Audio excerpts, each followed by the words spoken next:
Why should you learn to see the aura? Well, other than it's a pretty cool experience to be able to see something that most people think doesn't even exist or is invisible, science has proven that subtle energies affect us whether we want to believe in it or not.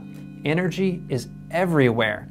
Good energy, bad energy, and if you can tune into energy and see it like the aura, then you can affect how this energy impacts you in your life. So here we go. Here's how to see the aura, and here's how to see it on someone else. What you want to do is ask them to stand about 10 feet away, and they should stand on something like what I have, which is a plain white or plain black background. And basically what you want is you just want something without any patterns, because that's going to make it harder to see the actual aura. Next, look at the person's nose right about here, and you want to look with a relaxed gaze. That means you don't want to stare. Don't look at the nose, because the nose isn't the aura. What you want to do is you want to stare at the nose, and then with the relaxed gaze, use your peripheral vision. The peripheral vision basically means looking out of the corner of your eyes.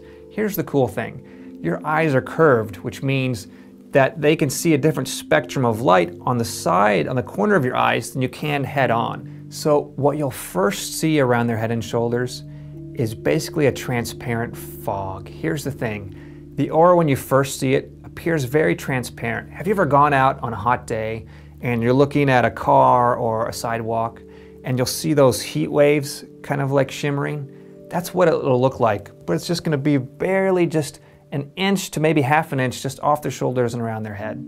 Once you catch it, you just want to keep your gaze relaxed. Don't get excited and stare right at it, because then it's probably going to disappear, okay? So once you catch it, just quietly observe it, just watch it, and just notice it. It's like you're just studying it. And as you begin to study it, that's when the aura is going to start to grow brighter and to come more into focus. Now, if you're looking at their nose and you're trying to use your peripheral vision and you can't quite catch it, to move your vision from right at their nose to the center of their forehead. Just a slight movement up. Sometimes just that slight movement is all it takes to just catch it just for the first time.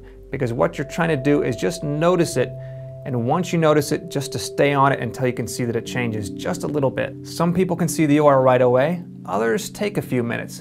Don't be discouraged, anybody can see it. Now this is probably something that for sure is going to happen. At some point, you're going to be seeing the aura, you're going to be practicing with it, and you're going to blink. And when you blink, it's going to completely disappear. Don't panic. This happens to everybody. Here's the funny thing, is that your mind, your consciousness, is plugged into your brain and your body, right? Whenever you blink like that, it tells your consciousness to reset. So remember, because you're watching the aura, you're tuning into that frequency of energy. As soon as you blink, it drops you back down to where you were before. The more you practice, the less this is going to happen. But in the beginning, it is going to happen. It happens to everybody. Just practice and you'll get your way through it. Now let's say you're by yourself, and here's how to practice seeing your own aura. We're going to start with your hand. And so what you want to do is, just like with a person, you want to find a plain background, white, black, whatever. And you want to extend your hand in front of you. Now you want to soften your gaze, and actually you want to stare right at the center of your palm. Kind of like you're looking at the person's nose. So you're looking at it, but in a relaxed way. And you want to look around the edges of your hand and your fingers. And ever so slowly, you want to start squishing your fingers together and then spreading them apart. And just see if you can notice an outline around your fingers. Just squish them together and then spread them apart. And if you squish your fingers together, then just start moving your hand like you're waving at yourself, just kind of slowly side to side. And it's the same thing, just like with a person, is you're just trying to notice that faint outline first. And once you catch the outline, sometimes the movement helps, but once you catch that faint outline, you want to stop, and then you just want to, in a relaxed way, just focus on trying to bring the aura more into view. The movement is just trying to get the aura to move into just the right spot in your peripheral vision, and then sometimes you'll notice it just kind of pops right out.